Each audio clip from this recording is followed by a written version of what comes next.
Evelyn Hart had always believed that family was the one thing in life that should never be questioned.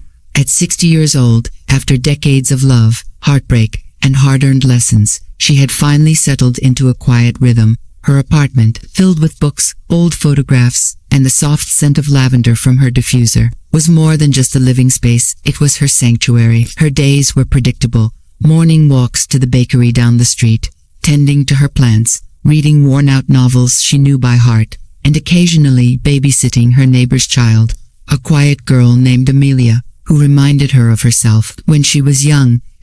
Life hadn't been kind, but Evelyn had always maintained grace through it all. Her husband, Thomas, had died nearly 15 years ago, and while the pain had lessened over time, his memory remained fresh. He had been her rock-steady, protective, and fiercely loving. Together they had raised a son, Nathan, who was once the joy of her life. Evelyn remembered how he used to bring her flowers picked from the schoolyard, how he'd fall asleep in her lap with his tiny fingers wrapped around hers. She held on to those memories dearly, because the Nathan of today was not the boy she had raised with such tenderness.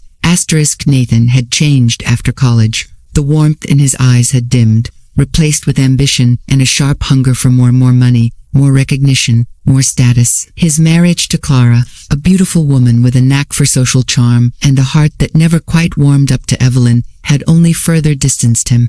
Evelyn wasn't sure if it was Clara's influence or Nathan's own choices that had transformed him, but the connection they once had felt like a distant dream.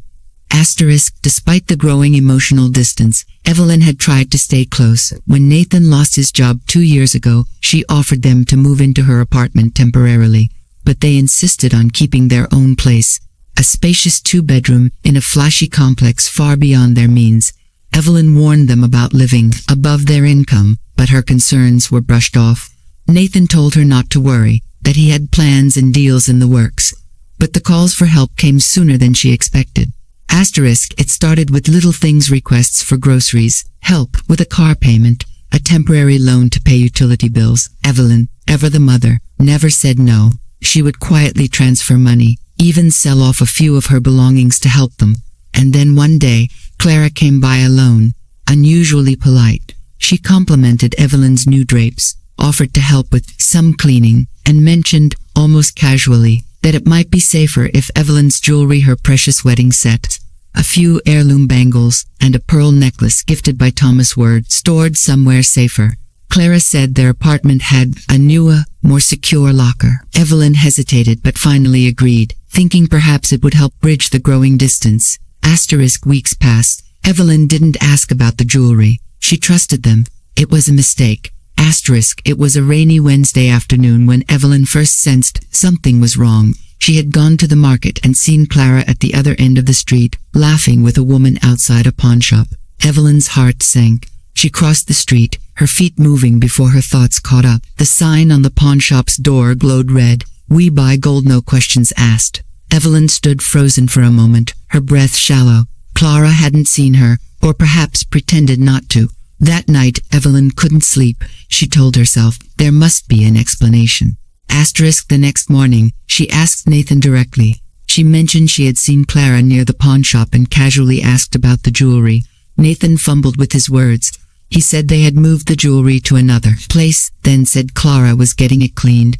None of it made sense. His eyes didn't meet hers. Evelyn didn't press, not immediately, but doubt had already taken root. A few days later, while visiting the market again, Evelyn gathered her courage and walked into the pawnshop. She described the pieces. The man behind the counter, an older fellow with tired eyes, frowned thoughtfully before nodding. "Yes," he said. "Young couples sold a matching set not too long ago.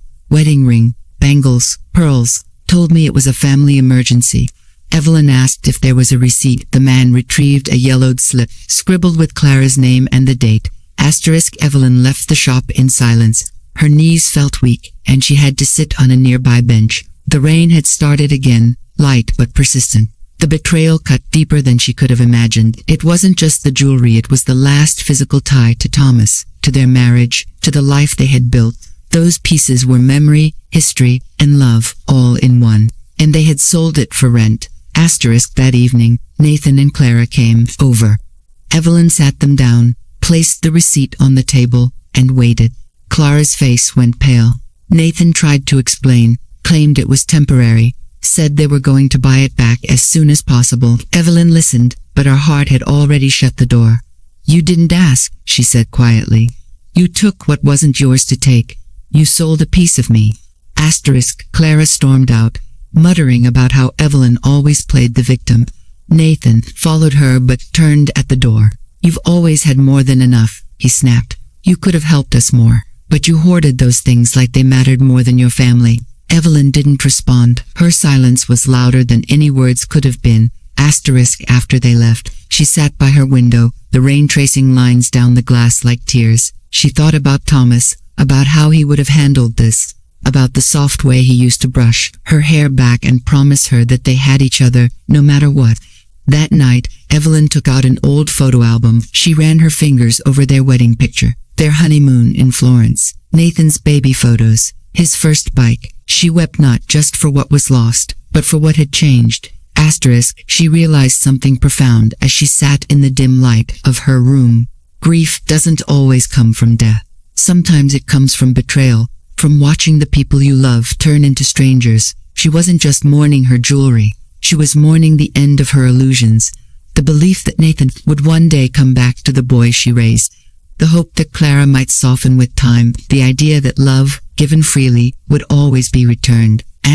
But Evelyn also felt something else stir inside her resolve, a quiet strength she hadn't felt in years, the kind that came from pain, yes, but also from clarity. They had taken from her, yes, but she was not broken. She was still Evelyn Hart. She still had her mind, her heart, her pride. They had underestimated her, and soon they would see just how much she had left.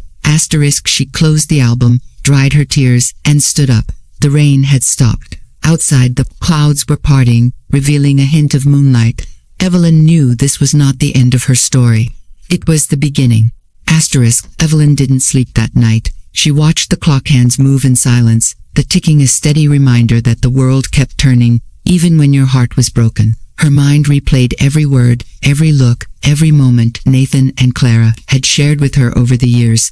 Were the signs always there? Had she simply been too hopeful to see them? Betrayal never announces itself. It comes wrapped in the disguise of love, of trust, and it cuts deeper because it comes from those who know exactly where your scars are hidden. By morning, Evelyn was emotionally exhausted, but a strange clarity had settled in, the kind of clarity that often arrives after devastation, when the illusions have been stripped away and all that remains is the raw truth. She stood in her modest kitchen, made herself a cup of tea, and stared out the window. The city below moved as it always did, cars honking, shopkeepers opening shutters, school children in uniforms hurrying along with backpacks bouncing. It was comforting in its indifference. Evelyn spent the rest of the day in quiet thought. She didn't call anyone. She didn't cry. She simply sat and remembered. She thought about Thomas and the years they had built together, piece by piece, sacrifice by sacrifice. She remembered how he had worked double shifts at the auto factory so they could buy their first apartment, how he'd surprised her with the pearl necklace on their 20th anniversary, how they used to count every rupee, but he still saved to buy her gold bangles for Eid. She remembered him saying, "It's not the value of the metal, Evie, it's the value of the memory." Now, those memories had been pawned away like worthless trinkets. Late that evening, there was a knock at her door. It was not Nathan or Clara. It was Mrs. Annika, her next-door neighbor, holding a bowl of warm soup and her usual warm smile. "You didn't come down for our Thursday tea," she said gently. "Thought you could use this." Evelyn smiled weakly and accepted the bowl. They sat in silence for a while before Annika asked, "Everything all right?" Evelyn nodded, then shook her head. "No," she said finally, her voice trembling. "My son sold my wedding jewelry for rent." Annika's eyes widened in horror. She reached out and held Evelyn's hand. "I'm so sorry," she said softly. Evelyn felt a tear slip down her cheek, the first one all day. It wasn't about the gold. It was about what it meant, she whispered. Annika didn't offer advice. She didn't rush to fill the silence with comforting cliches. She just sat with her, and in that moment, Evelyn felt less alone. The next day, Evelyn made a list, not of revenge or retribution, but of what she still had: her small pension, the apartment she owned, A few investments Thomas had made in her name years ago, ones she hadn't looked at in a long time. Her mind, still sharp, her dignity, bruised but intact, and most importantly, her time, she realized, could either be spent in bitterness or in rebuilding.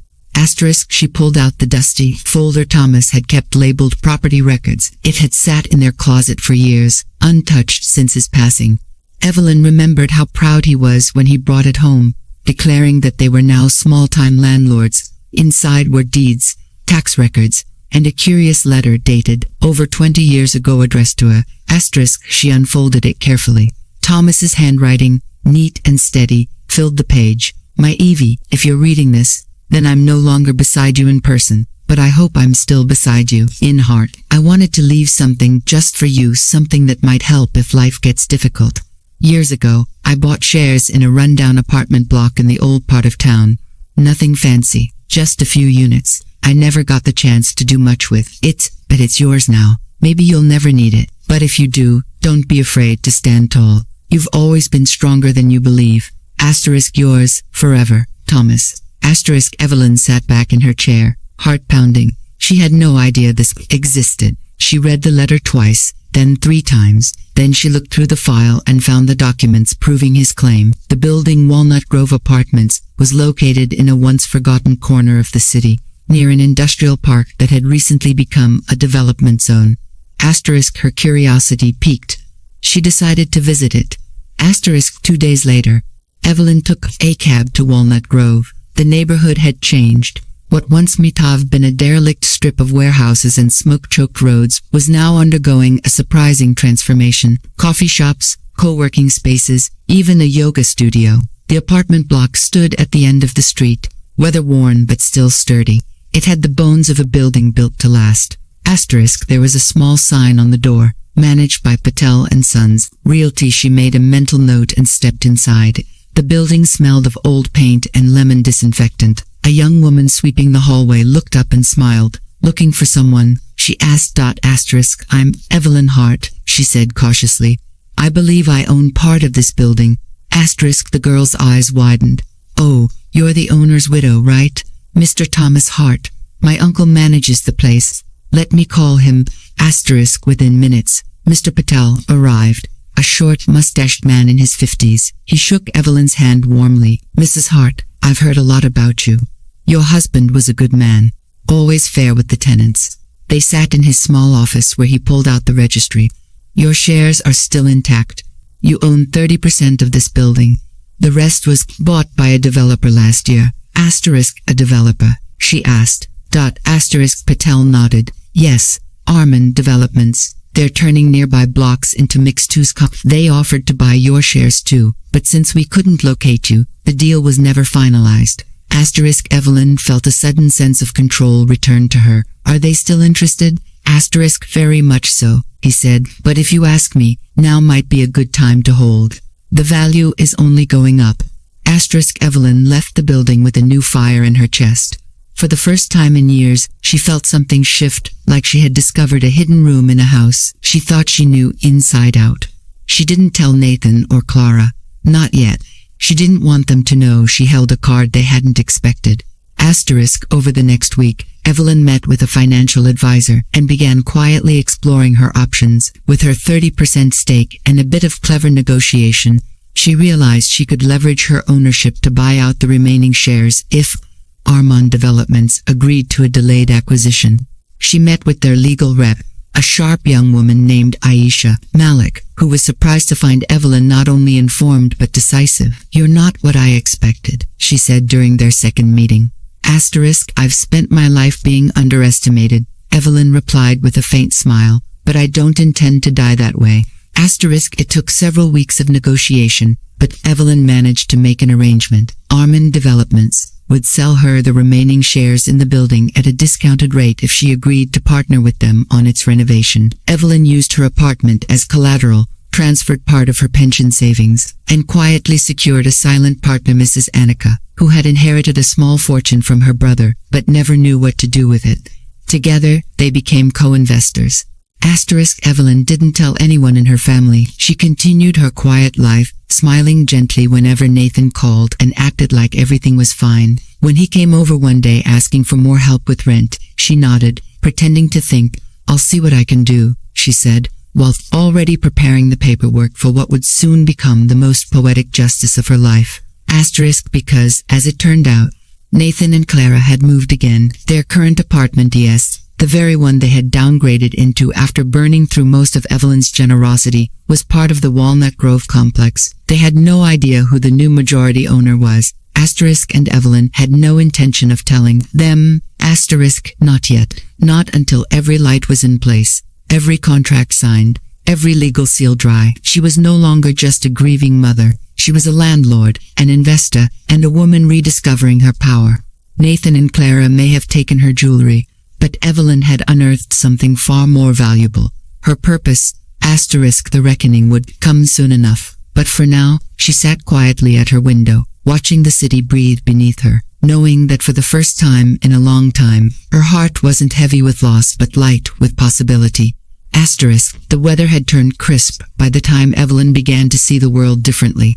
Autumn had arrived, painting the city with burnt orange leaves and golden sunlight that streamed through her apartment windows in soft, warm beams. Yet, beneath the serene beauty of the season, Evelyn felt the chill of reality more acutely than ever. The pain of betrayal hadn't left her, but it had transformed. It was no longer a wound, it had become fuel. She had moved through the stages of grief quickly.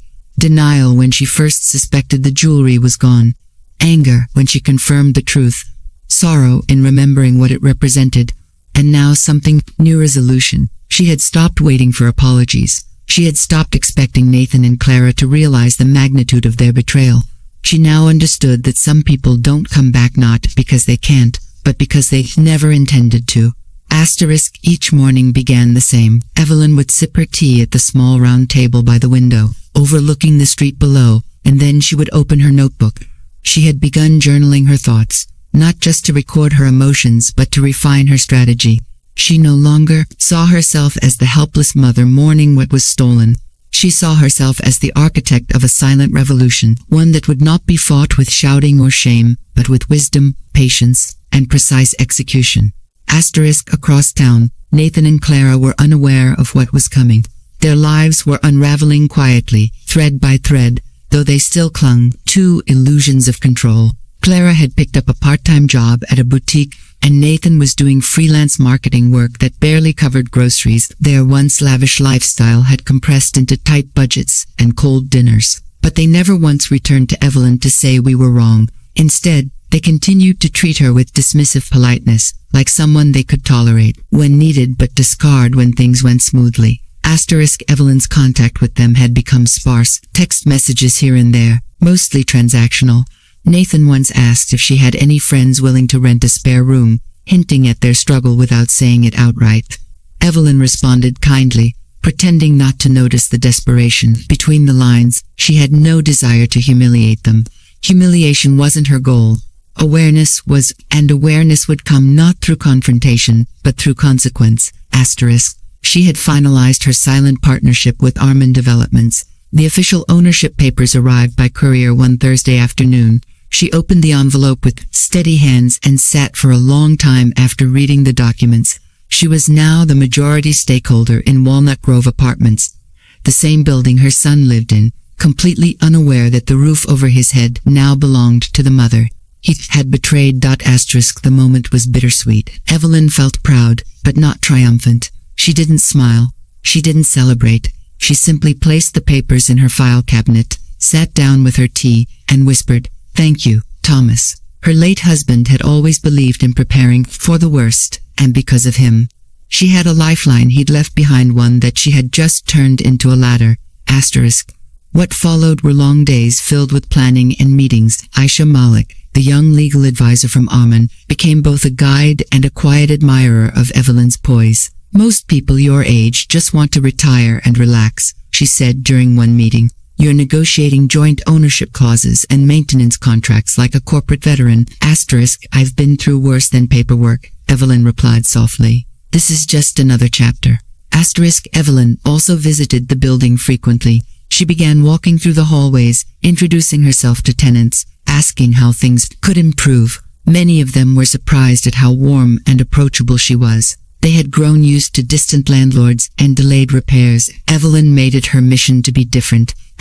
One tenant, an elderly man named Mr. Lambert, told her about the leaking bathroom pipes on the 3rd floor.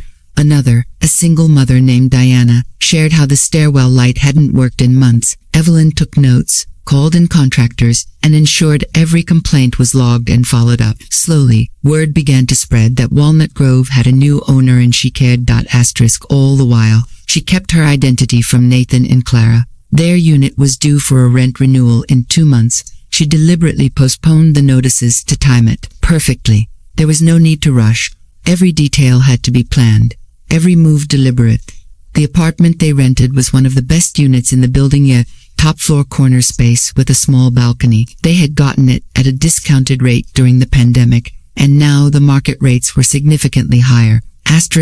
Evelyn made sure the new rent structure would reflect the current market conditions. She wasn't being vindictive. She was being just. They had no idea their financial comfort was sitting in her hands.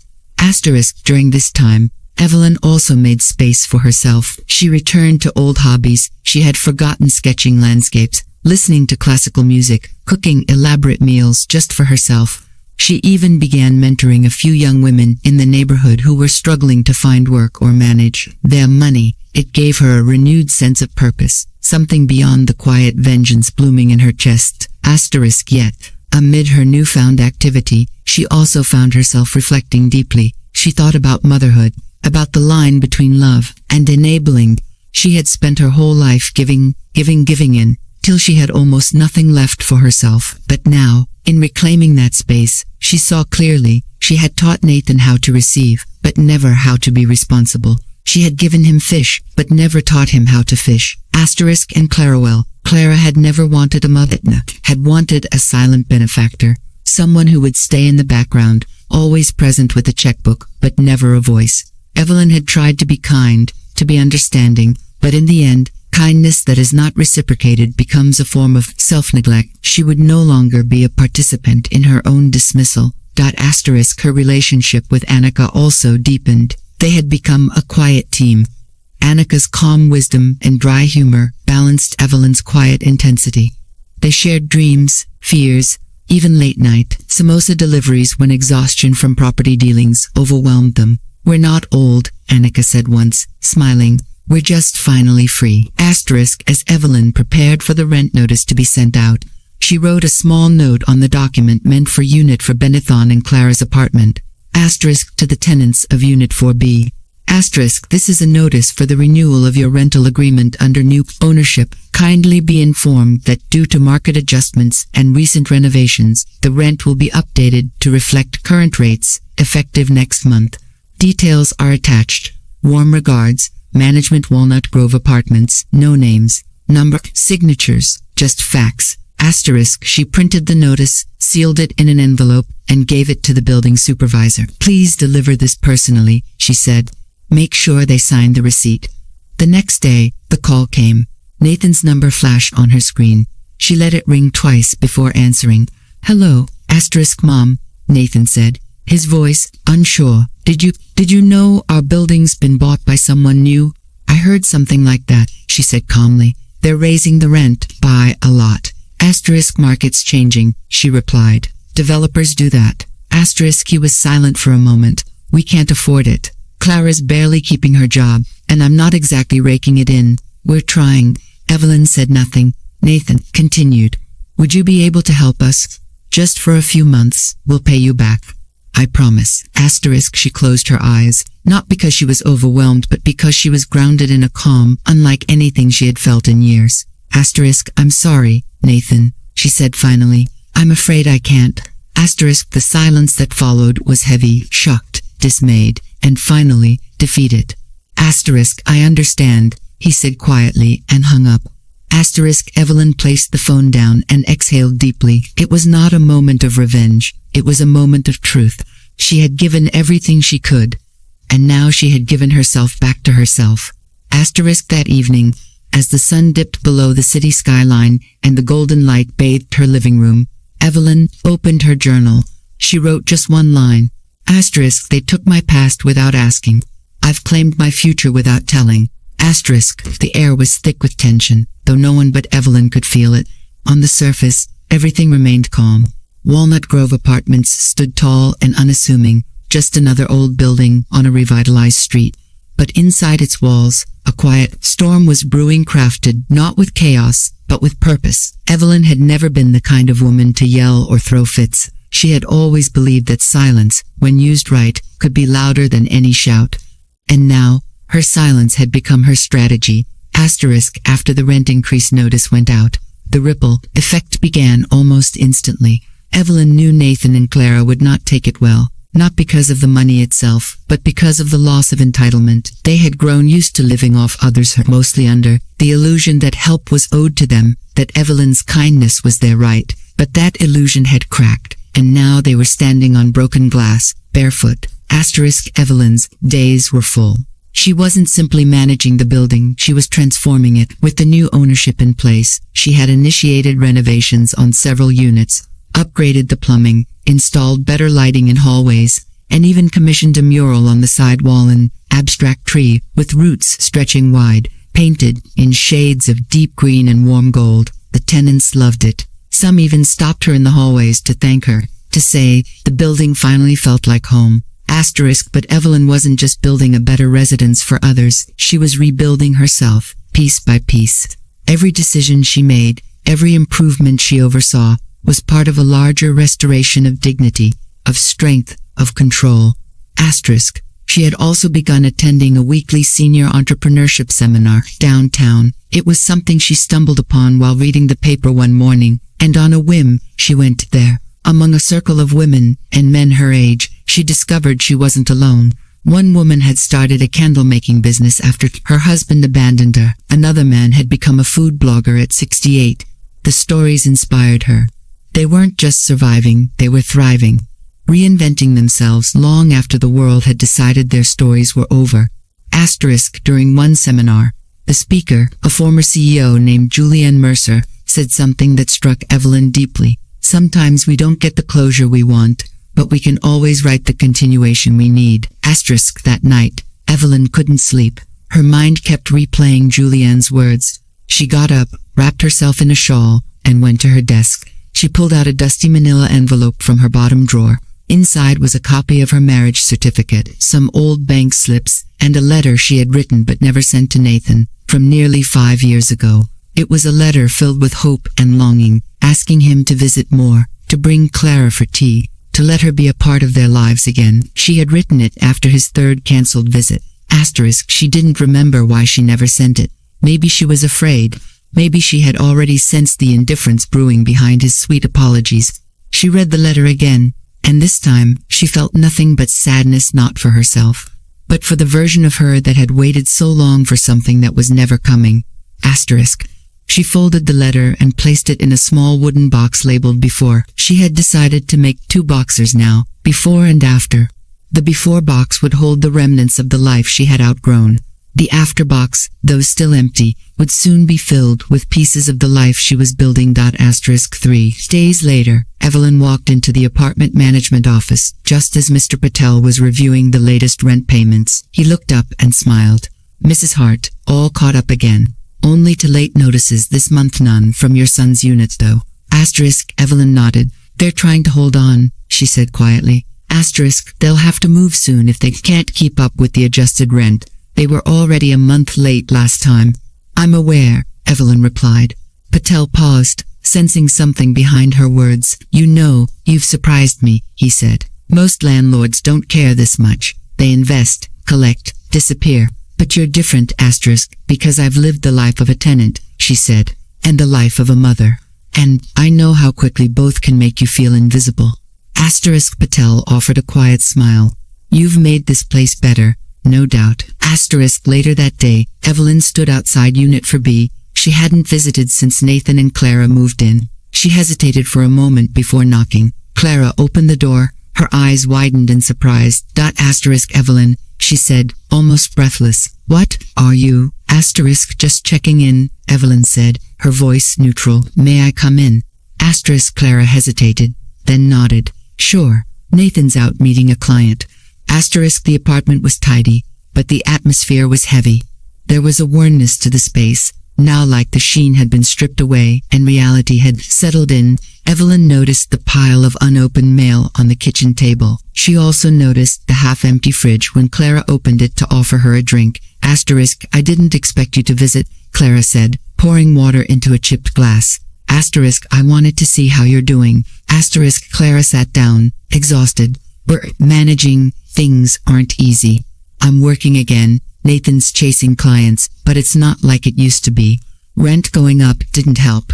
Evelyn looked at her daughter-in-law, and for a moment, saw past the resentment and pride. Clara looked tired, worn down by expectations she couldn't meet. You both made choices, Evelyn said softly, and choices have consequences.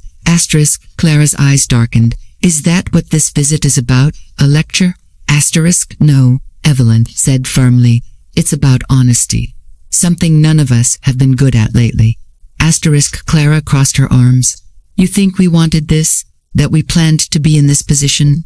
We were trying to keep things together, and in doing so, you tore something else apart, Evelyn said. You could have come to me. You could have told me the truth. Instead, you made decisions that hurt me. And now, you're angry at the results. Clara didn't reply. She just looked away. Evelyn stood up. You're not the villain, Clara, and I'm not the victim, but we both know this can't continue. Clara's voice cracked. So, what are you saying? You want us to leave? I want you to decide whether you'll keep living like this, chasing illusions, or start building something real. If you do, there are paths. But if not, yes, you'll need to go. With that, Evelyn left. She didn't look back. A week later, she began drafting a letter not to Nathan or Clara, but to herself. It read, I have been quiet for too long. I have given until I forgot what keeping looked like. But now I remember. I remember who I was before the silence, and I'm reclaiming her. She placed it in the afterbox. The tenants of Walnut Grove began calling her Miss Evelyn with respect. Some brought her cookies, others simply smiled and nodded in the hallways. She had begun to hold community meetings every 2 weeks in the small common room once used only for storage, now cleaned and decorated with potted plants and motivational posters. They talked about safety, cleanliness, and dreams. One evening, Evelyn stood in that room after everyone had left. She walked to the bulletin board and pinned a new sign, Heart Haven, a place to begin again. Owner, Evelyn Hart *, the name felt right, because in reclaiming her voice, her property, and her self-respect, Evelyn had begun again, not just with brick and mortar, but with soul and spine. Her story was no longer about what had been taken. It was about what she had found. The first notice of departure came unexpectedly not from Nathan and Clara, but from the young couple living across from them.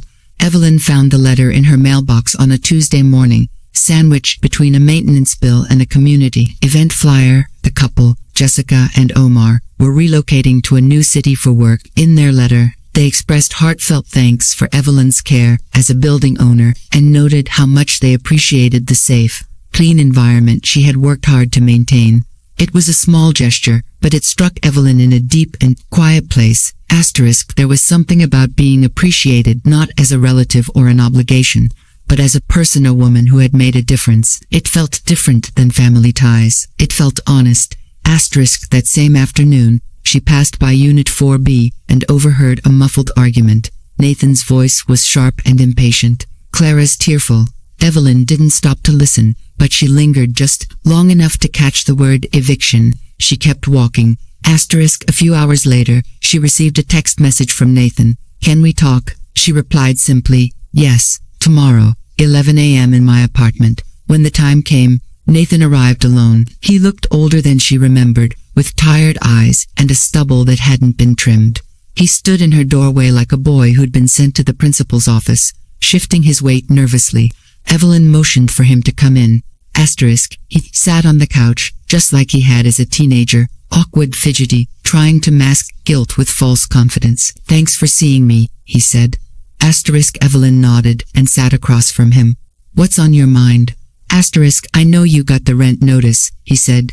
I don't know if you're the one behind it or if someone else set those rates, but we can't afford it. Clara's job is on shaky ground. I've been trying to pick up extra contracts, but it's just not enough. Asterisk, Evelyn listened without blinking. She said nothing. Asterisk, we were thinking, he continued, maybe you could lend us something just for a few months. I hate asking, but we're trying, Mom. We really are. Asterisk, still, she said nothing, just watched him, patiently. Asterisk, Nathan sighed and rubbed his temples. Look, I know things got complicated between us, and maybe we made mistakes.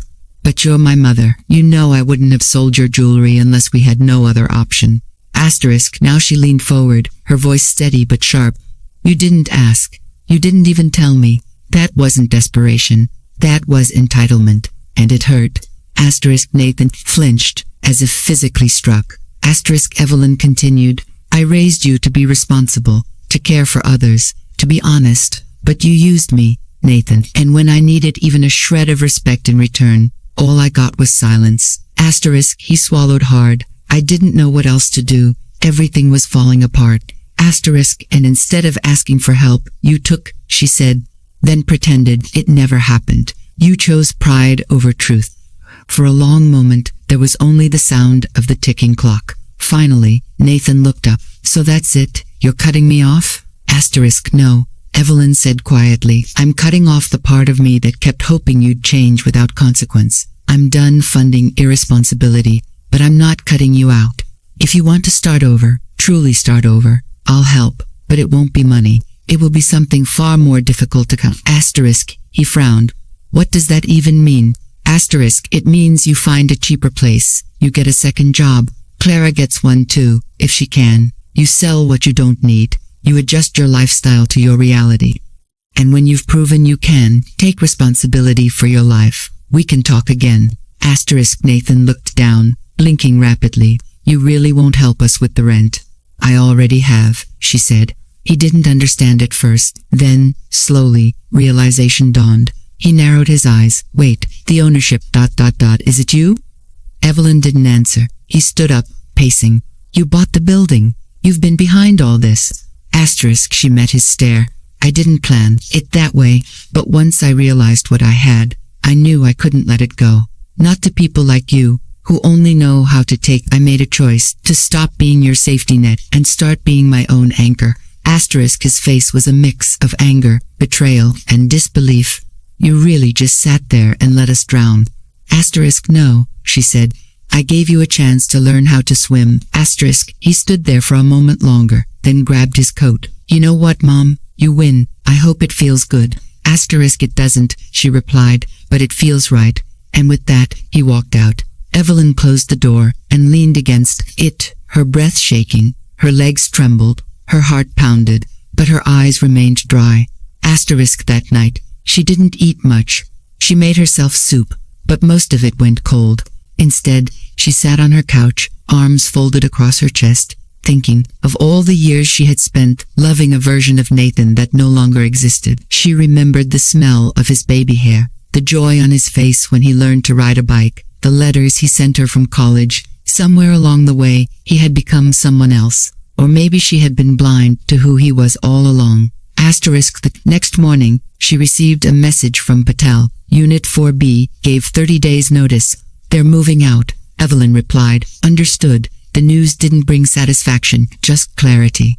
Asterisk, she spent the next few weeks finishing the last stage of renovations, installing solar panels on the roof, adding a small community library on the ground floor, repainting the stairwells. Her tenants were amazed at the transformation. A young boy named Liam from Unit C even brought her a handmade thank you card, covered in crayons and stickers, with the words, "You made our home happy." Evelyn framed it. The day Nathan and Clara moved out, she didn't watch from her window. She didn't need to. She had already seen everything she needed to see.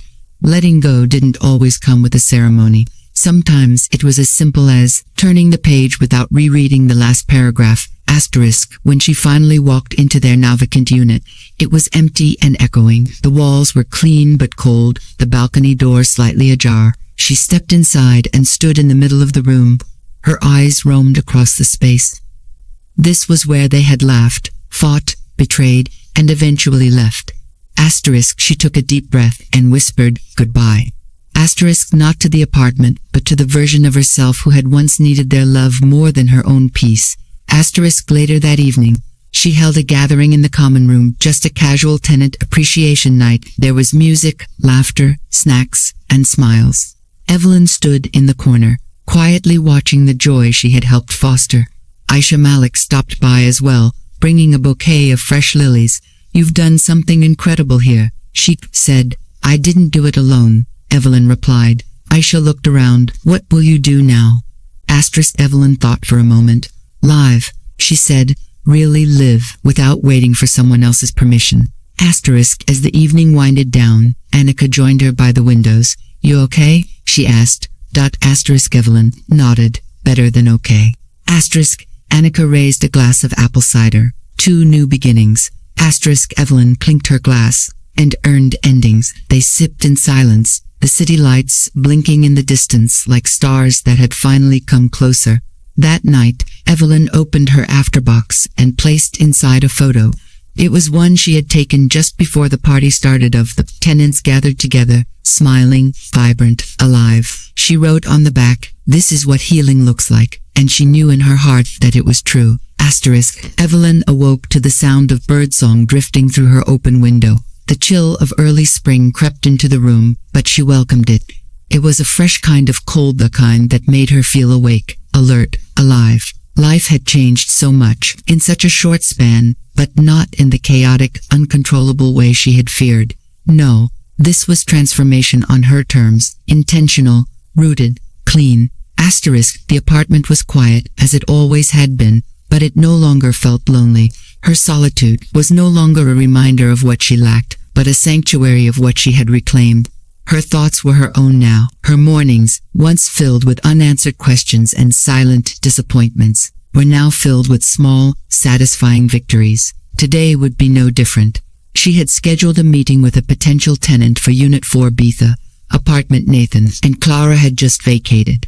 Asterisk, the unit had been repainted since their departure. Floors polished, new blinds hung. Evelyn had walked through it after it was cleaned, not with melancholy, but with a feeling of closure.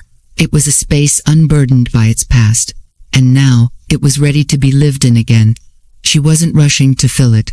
She was waiting for the right person, someone who would bring warmth to it rather than drain it of joy. Asterisk, the prospective tenant was a woman named Harper Rhodes, a single mother with a 5-year-old daughter named Zoe. Evelyn had read her application 3 times. Harper worked as a school counselor and had excellent references. More than that, her letter to the landlord had touched Evelyn in a way she hadn't expected. In it, Harper wrote about wanting a fresh start in a home where my daughter can feel safe and where kindness is valued. Evelyn understood that need all too well. Asterisk, at 10 a.m., Harper arrived. She was in her mid-30s, dressed in a simple blue blouse and gray slacks. She carried herself with the kind of quiet confidence Evelyn respected. Zoe stood beside her, clinging to her hand, wide-eyed and curious. Asterisk, it's so nice to meet you in person, Miss Hart, Harper said with a warm smile.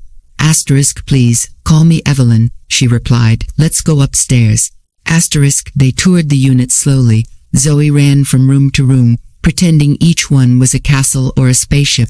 Evelyn watched Harper observe her daughter with gentle pride, and something inside Evelyn stirred.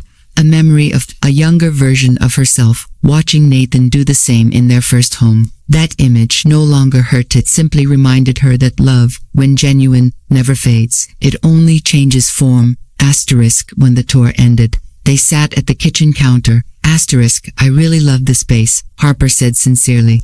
It's quiet, bright, and feels ... good. I don't know how else to explain it. Asterisk, sometimes that's enough, Evelyn replied. Asterisk, Harper hesitated. I'll be honest with you, I can afford the rent, but I don't have the largest savings cushion. I'm trying to build it up again after a difficult year. I just want a stable place for Zoe. Asterisk, Evelyn didn't need to ask what that difficult year had been. The look in Harper's eyes told her everything. The fatigue, the resilience, the hope barely stitched together. I'm not looking for perfect tenants, Evelyn said. Just people who care about where they live and who live honestly. Harper's eyes shimmered with emotion. That's rare. Thank you. A few hours later, the paperwork was signed. Harper and Zoe would move in at the start of the next month. Evelyn handed them the keys early. You can stop by any time to start settling in, she said. That afternoon, Evelyn added something to her afterbox, a photo of Harper and Zoe standing in the hallway, smiling brightly, holding the keys. On the back, she wrote, New Roots. The days that followed were calm. Evelyn kept busy with small building projects, new benches for the courtyard, organizing a neighborhood safety watch, and planning a spring gathering for the tenants. She spent more time with Annika, who had taken to calling her General Evelyn for the way she ran the place with both firmness and warmth. They shared coffee on the weekends, swapped books, and occasionally played cards. There was no drama, no pretense, just friendship. But Evelyn couldn't escape one looming task: visiting the pawn shop. She had avoided it for months. Not because of the jewelry, but because of what it represented. Loss, betrayal, memory. She had the pawn slip tucked safely in her drawer. Every time she looked at it, she felt the weight of Thomas's voice in her head, telling her to reclaim what mattered. So one Thursday morning, she put on her coat, slipped the receipt into her purse, and took the bus to the corner where the small pawn shop still stood. The neon sign flickered just like it had months ago. She walked inside. The same clerk was there, an older man with glasses perched low on his nose. He looked up and nodded in recognition. Can I help you? I believe you can, Evelyn said. I'm here to retrieve something that was never meant to leave my hands. She handed him the slip. He studied it and walked into the back without a word. A few moments later, he returned with a small box. Evelyn opened it slowly. Inside were the bangles, the pearl necklace, and the wedding ring. A little tarnished, but still hers. Still whole.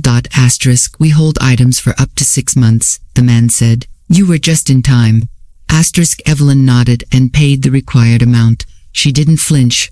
It wasn't about the money, it was about dignity. As she left the store, she held the box to her chest. She didn't cry. Instead, she smiled a soft, private smile, knowing that she hadn't just retrieved jewelry. She had retrieved history, identity, a piece of herself. When she got home, she didn't place the jewelry in a safe or a drawer. She put it on. The bangles clinked gently on her wrist. The ring slid onto her finger with the familiarity of an old friend. The necklace rested against her collarbone like it had never left.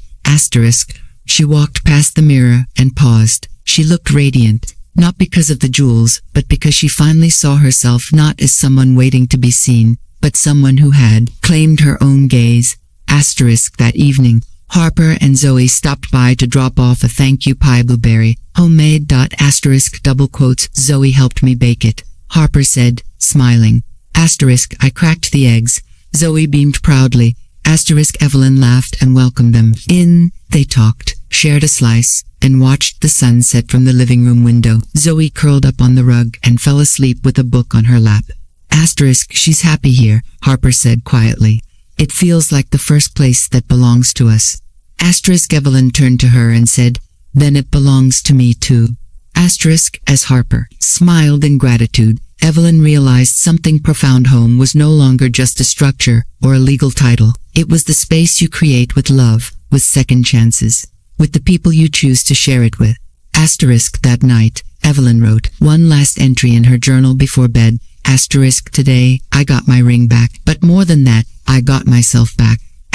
This home is not made of walls, it's made of choices. And I chose me. She closed the journal, turned off the light, and fell asleep to the quiet hum of peace, a sound she had waited years to hear. The spring gathering had become something of a legend by the time the day finally arrived. Flyers had been taped to each floor's bulletin board. Hearthaven Community Day, April 14th, Courtyard, 3 p.m. Food, games, music, and neighbors who matter. Evelyn had signed it at the bottom in her neat cursive. The tenants were excited, the children thrilled, and Annika was already baking enough snacks to feed a small army. It wasn't just an event, it was a celebration of something deeper. A rebirth of place and purpose. Evelyn had spent the entire week preparing. She had arranged for a few local musicians to perform young artists she'd met at the community entrepreneurship program, and she'd borrowed tables and chairs from the nearby library. With Annika's help, she strung fairy lights across the courtyard, hung flower garlands from the fence, and created hand-painted signs for every table, snacks and sips, stories and games, kids' corner, and a simple one that read, "Start again." That last one was Evelyn's personal touch. A table with blank cards and pens where people could write their goals, hopes, or just something they were proud of. The morning of the event was clear and bright. Sunlight warmed the bricks of the building, and birds chirped as if summoned by joy itself. Evelyn stood at her window with a mug of tea, watching volunteers set up the final decorations. She wasn't nervous, just quietly moved by the idea that her life, once cracked by betrayal, had blossomed into something not only whole, but thriving. Her story was now intertwined with others: Harper and Zoe, Annika, little Liam from To See, and even the painter who had crafted the tree mural with his own hands and left his initials hidden in the roots. By 3 p.m., the courtyard buzzed with laughter, music, and the smells of baked goods and lemonade. Children ran with chalk-streaked hands, drawing suns and butterflies on the sidewalk. Teenagers helped man the tables. Harper was organizing a small poetry reading near the garden beds, where several tenants had started growing herbs. Evelyn moved from group to group, greeting everyone like an old friend, her heart full but unspoken. Zoe tugged on her dress at one point and offered her a cupcake she had decorated herself. "I put extra sprinkles because you made the building smile," the little girl said. Evelyn knelt and hugged her. "You're the reason it's smiling." A photographer from the local paper who had heard about the transformation of Walnut Grove, now proudly renamed Hearthaven, arrived to take photos. He asked Evelyn to pose in front of the mural with some tenants. She stood there, arms linked with Harper and Annika, while kids danced in the background. The moment the flash clicked, Evelyn knew this image would be one she'd frame. Not for pride, but for proof that you could rise, even after everything. As the sun began to dip behind the buildings, Evelyn walked to the start again table. Dozens of cards had already been pinned to the string board. I want to save enough to open a food cart. I'm proud I left a toxic job. I want to tell my mother I forgive her. I've been sober for 7 weeks. I want to be less afraid of love. She read each one, her fingers brushing the paper gently, and then she picked up a pen and wrote her own. I forgive myself for waiting so long to choose me. She pinned it in the middle and stepped back. Nearby, Annika was chatting with Mr. Lambert about growing tomatoes. Liam was showing his drawing of a dream tree to Harper. People who once passed one another silently in the hallways were now exchanging stories, laughs, and numbers. What Evelyn had hoped to create was no longer just an intention, it was living, breathing community. But even in this joy, she felt a familiar tug, a quiet reminder of the weight she still carried, her son. Nathan had not contacted her since their last conversation. It had been over 6 weeks. No calls, no texts, no passive-aggressive messages through mutual acquaintances. Evelyn tried not to dwell on it, but she'd be lying if she said it didn't ache somewhere deep. Not because she wanted him back the way he had been, but because she once believed he could be better. She still believed it, if only barely. As the gathering wound down, Evelyn sat on one of the new benches, her plate half finished, her mind half wandering. Harper approached and sat beside her.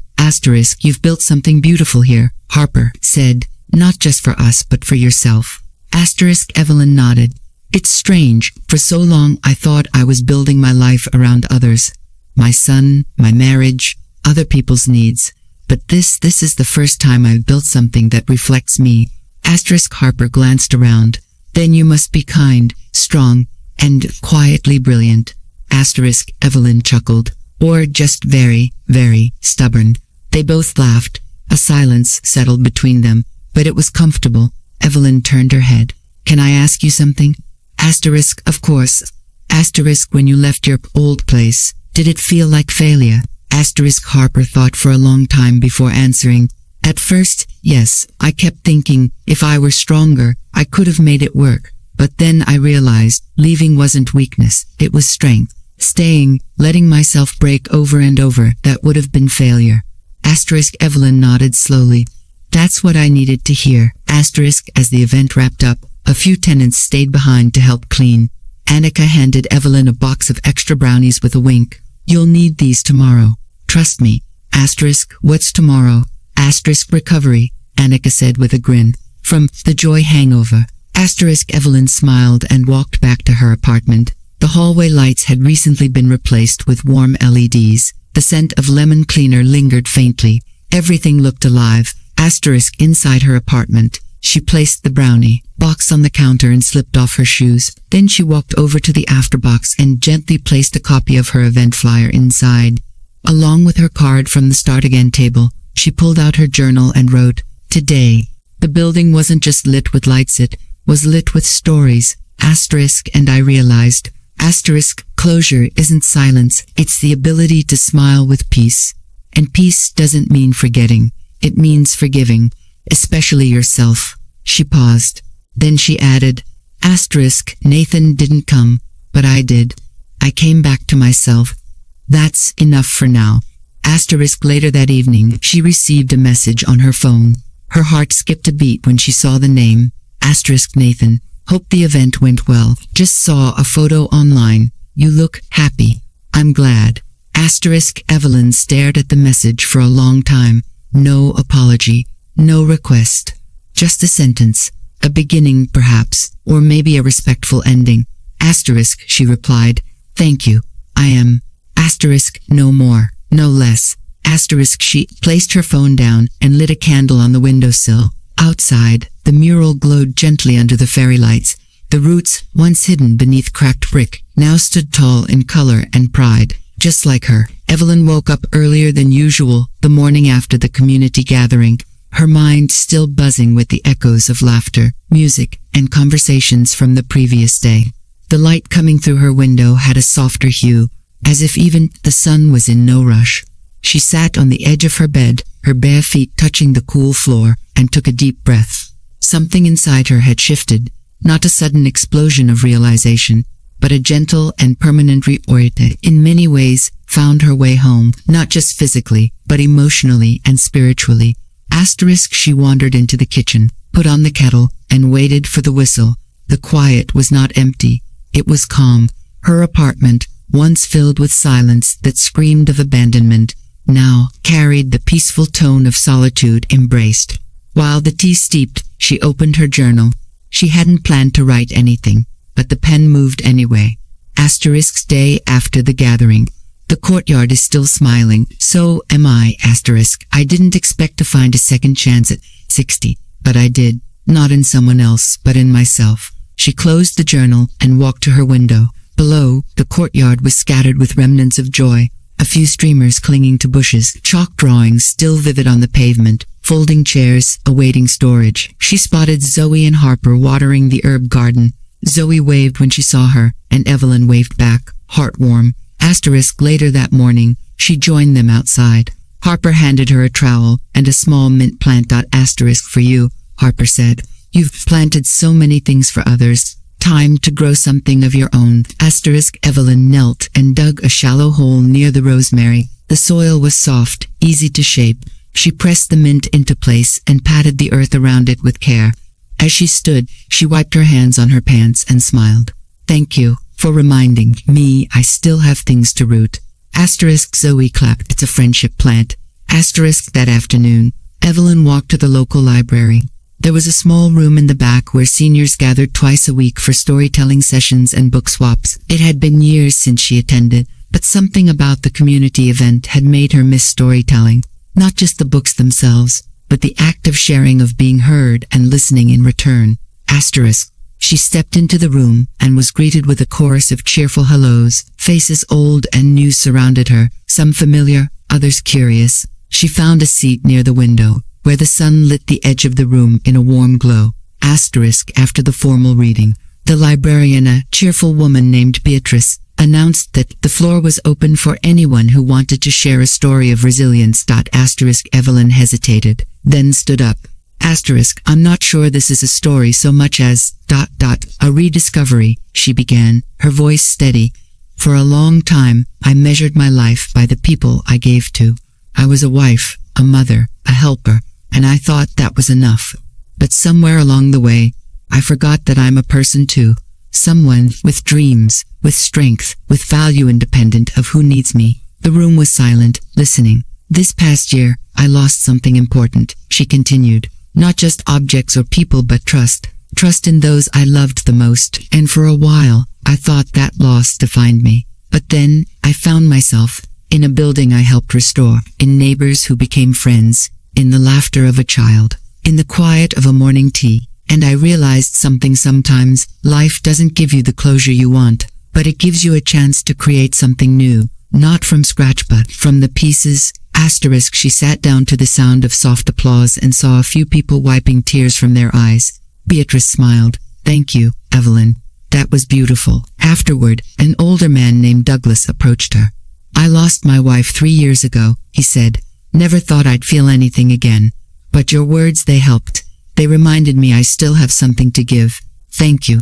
Asterisk, Evelyn placed her hand over his. So do I. And now we both know. Asterisk, as she walked home, the sky began to shift, clouds rolling in gently, hinting at a spring rain. She didn't mind. She welcomed the softness. Rain, she had come to understand, wasn't always about gloom. Sometimes, it was about cleansing, about making space for new things to grow. Asterisk, when she got back to Hearthaven, a surprise awaited her. A letter slipped under her door. Asterisk, she recognized the handwriting instantly. Nathan. Asterisk, her hands trembled slightly as she picked it up. She sat down at the kitchen table, unfolded it carefully, and began to read. Dear Mom, asterisk, I don't know how to begin this. Maybe there isn't a perfect way. Asterisk, I've been thinking a lot since we last spoke. At first, I was angry that you didn't save us, that you let us fall, but now I see that I was angry because I didn't want to admit that you were right. Asterisk, we made mistakes, Clara and I. We took from you. Not just money or jewelry, but trust, time, and emotional safety. I can't undo that, but I want to acknowledge it. Asterisk, I guess I always thought you'd be there to catch us, and I took that for granted. Asterisk, I saw the photo from the community event. You looked happy, you looked powerful, and I realized I've never really seen you like that before. Maybe because I never let myself. Asterisk, I'm not asking for anything. I just wanted you to know I'm trying to be better. Clara and I are living with a friend now. I've started teaching part-time at a local college. She's doing graphic design freelance. It's not perfect, but it's real. And it's ours. Asterisk, if one day there's space for us to sit and talk not as mother and son with baggage, but just as two people who've learned something, I'd like that. Love, Nathan. Evelyn read the letter twice, then a third time. She didn't cry, not because she wasn't moved, but because the tears had already been shed long ago. What she felt now was something else, a release. Not forgiveness, not yet, but the loosening of a knot that had been tied too tightly for too long. She placed the letter in her afterbox. Later that evening, she wrote in her journal. He wrote, not to fix everything, asterisk, but to begin again, and that's enough. It's not about returning to what was, asterisk, it's about stepping forward, without fear. Asterisk, that night, the rain came in soft sheets, tapping gently against the window. Evelyn sat in her chair, wrapped in a warm shawl, the mint plant on the sill soaking in its first storm. She felt its roots deepening, and for once, she understood what it meant to grow even after you've been broken. Asterisk, tomorrow would come, as it always did, but tonight, she allowed herself to rest in the truth she had earned. She was no longer waiting to be chosen. She had chosen herself. Asterisk. The morning was silent, but Evelyn's soul was not. It hummed with a fullness she hadn't felt in years, a gentle vibration of peace, purpose, and quiet pride. The storm had passed the night before, leaving the city drenched and glistening under the golden light of dawn. The sky outside her apartment window was painted in strokes of lavender and peach, soft as silk. From her kitchen, the aroma of cinnamon tea rose with the steam from her favorite chipped mug, and as she wrapped her hands around its warmth, Evelyn allowed herself a rare moment of stillness, not out of exhaustion, but contentment. Asterisk, today marked exactly 1 year since Nathan and Clara had sold her jewelry without her consent. 1 year since the betrayal. 1 year since the unraveling that would become, ultimately, her rebirth. Asterisk, she had come far farther than she imagined possible. 60, she had reinvented her life, not with grand gestures, but with quiet choices. Each one, a declaration. I am not finished. I am not helpless. I am still becoming. Asterisk, outside, the courtyard was beginning to stir. Harper and Zoe were watering the garden, as they did each morning now. A few of the other tenants had begun to arrive, with coffee, some stopping to admire the herb beds or read the notes left on the Start Again board, which Evelyn had left up even after the community event ended. It had become something of a tradition, people adding reflections, small poems, anonymous encouragements. One read, "Hope lives here," another, "Healing isn't linear, but it's real." Asterisk, Evelyn smiled to herself and placed her tea on the windowsill. Then she turned and opened the small wooden box labeled before. She hadn't touched it in weeks. Slowly, she lifted the lid and took out the letter she had once written to Nathan, the one she had never sent. She read it, again, but this time, her heart didn't ache. The woman who had written that letter had been holding on to a dream of what her son used to be. The woman reading it now had learned to let go, to release the fantasy so she could face reality. Asterisk, Evelyn folded the letter back up and placed it in a new envelope. She wrote one word on it, "Goodbye." Asterisk, then, she walked to the fireplace and, without ceremony, fed the envelope to the flames. The paper curled, blackened, and disintegrated, its ashes rising like tiny birds into the chimney flue. It was time. She returned to her desk, pulled open the drawer, and retrieved her after. Boffs, it had grown heavier over the months, not with weight, but with meaning. Inside it were pieces of her journey, the photograph from the community day, the thank you card from Liam, the mint plant photo, her journal entries, Nathan's letter, and dozens of handwritten notes she had added, each capturing a moment she didn't want to forget. Asterisk, but today, she was adding one last note. She wrote, "I am no longer afraid of being alone, because I am not. I have myself, and from that, I have everything." She placed the card on top and gently closed the box. That afternoon, she took a walk around the neighborhood. Spring had painted the city with new life-blooming trees, laughter on sidewalks, and cafes filled with voices and clinking teacups. Evelyn stopped by her favorite bookstore and picked up a new novel, then visited the bakery where she used to buy bread with Thomas. The young man behind the counter who always greeted her with a respectful "Miss Hart" gave her a free scone with her purchase. Asterisk, "It's on the house," he said. "My mom says you're a legend in the building world now." Asterisk, she laughed. Touched, I'll tell her she raised a fine son. Asterisk, by the time she returned to Hearthaven, the sun was beginning its descent, casting long shadows across the courtyard. The mural on the building's wall glowed golden. She walked past it and stopped at the roots, her fingers tracing the initials hidden at the base. Th. Thomas Hart. Asterisk, she had never told anyone he added that. It was their secret, a quiet mark of love. Now, it was also a mark of legacy.